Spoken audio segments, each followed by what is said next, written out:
അത്രയും മോശപ്പെട്ട ഒരു വിഷയമാണ് അള്ളാഹുവിനെ സംബന്ധിച്ച് പറയുന്നത്. അള്ളാഹുവിന് മക്കളുണ്ടെന്ന് പറയുന്നത്. ആ വിശ്വാസത്തെ ആഘോഷിക്കുമ്പോൾ ആഘോഷിക്കുന്നവരൊക്കെ സൂക്ഷിക്കണം. അള്ളാഹുവിന്റെ ഗളബ് പിടിച്ചു പറ്റുന്നതിന്റെ തൊട്ട് അള്ളാഹുവിന്റെ ഗളബ്, അള്ളാഹുവിന്റെ വെറുപ്പ്, അള്ളാഹുവിന്റെ ശാപം വില കൊടുത്ത് വാങ്ങാൻ ശ്രമിക്കരുത് എന്ന് മാത്രമാണ് ഈ അവസരത്തിൽ ഞാൻ പറയുന്നത്.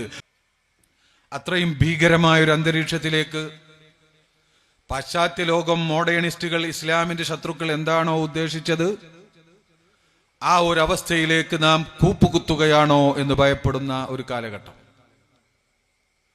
എല്ലാ കാലഘട്ടത്തിലും പരിശുദ്ധ ഇസ്ലാമിന് ശത്രുക്കൾ ഉണ്ടായിട്ടുണ്ടെങ്കിലും ആ ശത്രുക്കൾക്ക് തുറന്ന് മറുപടി പറയാനുള്ള സാഹചര്യം നമ്മുടെ മുന്നിലുണ്ടായിരുന്നു. അവരെത്ര കിണഞ്ഞ് ശ്രമിച്ചാലും ശരി, അതിൻ്റെ വസ്തുനിഷ്ഠമായ അതിൻ്റെ യാഥാർത്ഥ്യങ്ങളെ, അതിൻ്റെ പ്രശ്നങ്ങളെ സമൂഹമധ്യത്തിൽ ധൈര്യസമേതം തുറന്നു കാണിക്കുവാനും അത് മനസ്സിലാക്കുവാനുമുള്ള സാഹചര്യം ഉണ്ടായിരുന്നു. അതിലേറെ മറ്റൊരു ആശാവഹമായ കാര്യമുണ്ടായിരുന്നത് അന്നുള്ള ശത്രുക്കളിൽ 99% തുറന്ന ശത്രുക്കളായിരുന്നു.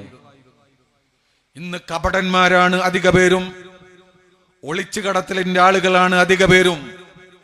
പ്രത്യക്ഷത്തിൽ സാധുക്കളായ ജനങ്ങളെ നല്ല കേട്ടാൽ ആനന്ദമുള്ള വാക്കുകൾ പറഞ്ഞുകൊണ്ട്, കേൾക്കുമ്പോൾ ഇതിലെന്താണ് തെറ്റ് എന്ന് ചോദിക്കുന്ന വിധത്തിലുള്ള ആകർഷണീയമായ പദപ്രയോഗങ്ങളിലൂടെ, പദക്കസർത്തുകളിലൂടെ പരിശുദ്ധ ഇസ്ലാമിനെ നശിപ്പിക്കാൻ എവിടെ നിന്നൊക്കെ ഇറങ്ങി വന്ന, ആരിൽ നിന്നൊക്കെ ആചാരം വാങ്ങിയ ഒരു സമൂഹം കൂടി ഇന്ന് നമ്മുടെ മുന്നിലുണ്ട് എന്നത് വസ്തുതയാണ്.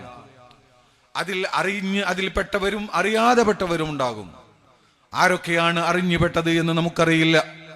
ഒരു കൂട്ടം ആളുകൾ അറിഞ്ഞുപെട്ടവർ തന്നെയാണ്, മറ്റൊരു വിഭാഗം അറിയാതെ അതിന്റെ പിന്നാലെ കൂടിയവരാണ്. ഈ സാഹചര്യത്തിൽ നമ്മുടെ ഏറ്റവും വിലയേറിയ മഹത്തായ ഈമാൻ, ഈ പരിശുദ്ധമായ ഇസ്ലാം, ആ വിശ്വാസത്തെ സംരക്ഷിക്കേണ്ടത്, അതിനു വേണ്ടി ആവുന്നതൊക്കെ ചെയ്യേണ്ടത് ഓരോ മുസൽമാന്റെയും ബാധ്യതയാണ്. അതൊരു ഫർള് കിഫായിയാണ്. അത് SKSF ചെയ്യുന്നത് കൊണ്ട് ബാക്കിയുള്ളവരൊക്കെ രക്ഷപ്പെട്ടു എന്ന് പറയാം. എൻ്റെ പ്രിയമുള്ള സഹോദരങ്ങളെ, എന്താണ് നമ്മുടെ തൗഹീദ് എന്ന് പറയുന്നത്? അത് പരിശുദ്ധമായ സൂറത്തുൽ ഇഖ്ലാസിലൂടെ അള്ളാഹു പഠിപ്പിച്ചു തന്നു. ഖുൽ ഹുവല്ലാഹു അഹദ് അല്ലാഹുസ് സമദ് ലം യലിദ് വലം യൂലദ് വലം യകുൽ ലഹു കുഫുവൻ അഹദ്. ഖുൽ നബിയെ തങ്ങൾ പറയുക, അല്ലാഹു അഹദ്, അല്ലാഹു ഏകനാകുന്നു. എല്ലാ അർത്ഥത്തിലും അല്ലാഹു ഒരുവനാകുന്നു. അല്ലാഹുസ് സമദ്, അവൻ അന്യാശ്രയമില്ലാത്തവനും ഈ പ്രപഞ്ചം മുഴുവനും അവനിലേക്ക് ആശ്രയിക്കുന്നവനുമാകുന്നു. അതാണ് ഏകനാണ് എന്നതിന്റെ യഥാർത്ഥമായ വിശദീകരണം. ആ അർത്ഥത്തിൽ അള്ളാഹു ഏകനാകുന്നു. മറ്റുള്ളതെല്ലാം അള്ളാഹുവിലേക്ക് ആശ്രയിച്ചുള്ളതാകുന്നു. മാത്രമല്ല, ലം യലിദ്, അവൻ ആർക്കും ജന്മം നൽകിയിട്ടില്ല. വലം യൂലദ്, അവനെ പ്രസവിക്കപ്പെട്ടതുമല്ല. അവന് തുല്യമായി ലോകത്ത് ആരും തന്നെയില്ല. ഇത് കൃത്യമായി വിശ്വസിക്കുകയും അതിനനുസരിച്ച് പ്രവർത്തിക്കുകയും ചെയ്യുക എന്നുള്ളതാണ് തൗഹീദ് എന്ന് പറയുന്നത്.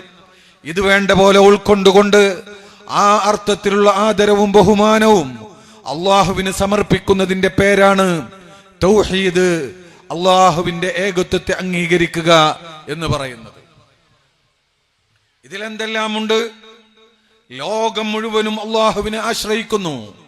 നബി സല്ലല്ലാഹു അലൈഹി വസല്ലമ തങ്ങളാണെങ്കിൽ പോലും, മഹാന്മാരായ മലായികത്തുൽ കിറാമാണെങ്കിൽ പോലും, ഈ ലോകത്തെ ശാസ്ത്ര ലോകമാവട്ടെ, എന്തൊക്കെയാവട്ടെ, ആത്മീയ ഭൗതിക ലോകത്ത് എന്തെല്ലാം കഴിവുകൾ കീഴ്പ്പെടുത്തിയവരാണെങ്കിലും അവരൊക്കെ തന്നെ അവരുടെ ഒരു വിരലനക്കണമെങ്കിൽ, അല്ലെങ്കിൽ ഉയർത്തിയ വിരൽ താഴ്ത്തണമെങ്കിൽ അവർക്ക് റബ്ബിന്റെ സഹായം അപ്പോൾ കിട്ടിക്കൊണ്ടിരിക്കണം. അല്ലാതെ സാധ്യമല്ലെന്ന് കൃത്യമായി വിശ്വസിക്കുന്നവരാണ് അഹ്ലുസുന്നത്തി വൽ ജമാഅത്ത്. അതിന്റെ പേരാണ് യഥാർത്ഥ തൗഹീദ് എന്ന് പറയുന്നത്. അതുപോലെ തന്നെ മറ്റൊന്നാണ്, അള്ളാഹു ഒരിക്കലും പ്രസവിച്ചിട്ടില്ല, പ്രസവിപ്പിക്കുകയുമില്ല, പ്രസവിക്കപ്പെട്ടവനുമല്ല. ഇത് വളരെ ഗൗരവത്തോടെ മനസ്സിലാക്കേണ്ടതാണ്. അള്ളാഹുവിന് പരിശുദ്ധമായ ദീനിനെ തൗഹീദ് ഉൾക്കൊണ്ട ആളുകൾ പിന്നീട് അതിനെ മാറ്റിമറിച്ചുകൊണ്ട് വഖാലു ഇത്തഖദർ റഹ്മാനു വലദാ, റഹ്മാനായ റബ്ബ് കുട്ടികളെ ഉണ്ടാക്കി എന്ന് ചിലർ പറഞ്ഞു. യൂത ക്രിസ്ത്യാനികൾ പറഞ്ഞതാണത്. ഒരു കൂട്ടർ ഇബ്നുല്ലാ എന്ന് പറഞ്ഞു, മറ്റൊരു കൂട്ടർ ഈസ ഇബ്നുല്ലാ എന്ന് പറഞ്ഞു. അങ്ങനെ പറഞ്ഞു. അള്ളാഹു അതിനെ സംബന്ധിച്ച് പറയുന്നത് നിങ്ങൾ കേട്ടിട്ടില്ലേ? ലഖദ് ജിഅ്തും ശൈഅൻ ഇദ്ദാ, ഒരിക്കലും സഹിക്കാൻ കഴിയാത്ത അസഹനീയമായ അപകടകരമായ ഒരു വർത്തമാനമാണ് നിങ്ങൾ പറയുന്നത്. തകാദു സ്സമാവാതു യതഫത്തർന മിൻഹു വതൻഷഖുൽ അർളു വതഖിറുൽ ജിബാലു ഹദ്ദാ അൻ ദഅഉ ലിർറഹ്മാനി വലദാ. നിങ്ങൾ അല്ലാഹ്ക്ക് കുട്ടികളുണ്ടെന്ന് പറയുമ്പോൾ അത് കേട്ടുകൊണ്ട് ആ വാക്കിന്റെ ഫളാഅത്ത്, അതിന്റെ വൃത്തികേട് താങ്ങാൻ കഴിയാതെ ആകാശം പിളർന്നു വീഴാൻ പോകുന്നു. വതൻഷഖുൽ അർളു, ഭൂമി പിളരാൻ പോകുന്നു. വതഖിറുൽ ജിബാലു ഹദ്ദാ, പർവ്വതങ്ങളൊക്കെ പൊടിയാൻ പോകുന്നു. അത്രമേൽ വൃത്തികെട്ട വഷളൻ വർത്തമാനമാണ് ആ അള്ളാഹുവിന് മക്കളുണ്ടെന്ന് പറയുന്നത്. എന്താണ് അതിന്റെ അർത്ഥം? മറിയം ബീവിയെ കണ്ടപ്പോ അള്ളാഹ്ക്ക് പിന്നെ പിടിച്ചു നിൽക്കാൻ കഴിഞ്ഞില്ല, പിന്നെ കേറി പിടിച്ചു. ഇതല്ലേ ഈ പറയുന്നത്? അള്ളാഹുവിലേക്ക് ചേർക്കുന്ന എത്ര വൃത്തികെട്ട വർത്തമാനമാണ്. അങ്ങനെ വിശ്വസിക്കാൻ ഒരു കൂട്ടർക്ക് അവകാശമുണ്ട്, നമ്മൾ അതിനെ നിഷേധിക്കുന്നില്ല, അതിനെ ആക്ഷേപിക്കുന്നുമില്ല. പക്ഷേ ഈ വിഷയത്തിന്റെ ഗൗരവം മുസ്ലിം ഉമ്മത്തിന്റെ മനസ്സിൽ നിന്ന് ഇല്ലാതെയാക്കരുത്. ഇതാണ് ഞങ്ങൾക്ക് പറയാനുള്ളത്. ആ വൃത്തികേട്, ആ വൃത്തികെട്ട ആശയം ഒരിക്കലും നമുക്ക് ഉൾക്കൊള്ളാൻ കഴിയാത്ത ആ ആശയം അവർക്ക് ഉൾക്കൊള്ളാം. നമ്മെ സംബന്ധിച്ചിടത്തോളം പരിശുദ്ധ ഖുർആൻ കൃത്യമായി പറഞ്ഞത് അള്ളാഹുവിന് വളരെ വെറുപ്പുള്ള, അള്ളാഹുവിന് ഒരിക്കലും അംഗീകരിക്കാൻ കഴിയാത്ത, ആകാശ ലോകങ്ങൾക്ക് പോലും അത് കേട്ടു നിൽക്കാൻ കഴിയാത്ത അത്രയും മോശപ്പെട്ട ഒരു വിഷയമാണ് അള്ളാഹുവിനെ സംബന്ധിച്ച് പറയുന്നത്. അള്ളാഹുവിന് മക്കളുണ്ടെന്ന് പറയുന്നത്. ആ വിശ്വാസത്തെ ആഘോഷിക്കുമ്പോൾ ആഘോഷിക്കുന്നവരൊക്കെ സൂക്ഷിക്കണം.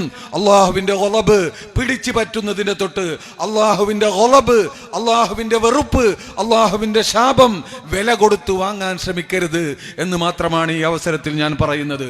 അതുകൊണ്ട് മുസ്ലിം ഉമ്മത്ത് ജാഗ്രത പുലർത്തണം. നമുക്ക് ഇന്ത്യ രാജ്യത്ത് ജീവിക്കുമ്പോൾ നമുക്ക് മതസൗഹാർദ്ദം വേണം. ആ വ്യക്തികളോട്, അവരോടും, എല്ലാ മതക്കാരോടും നമുക്ക് സൗഹൃദത്തോടെ ജീവിക്കണം. പക്ഷേ അത് ആ വിശ്വാസത്തിന് പോറലേറ്റുകൊണ്ടാവരുത്.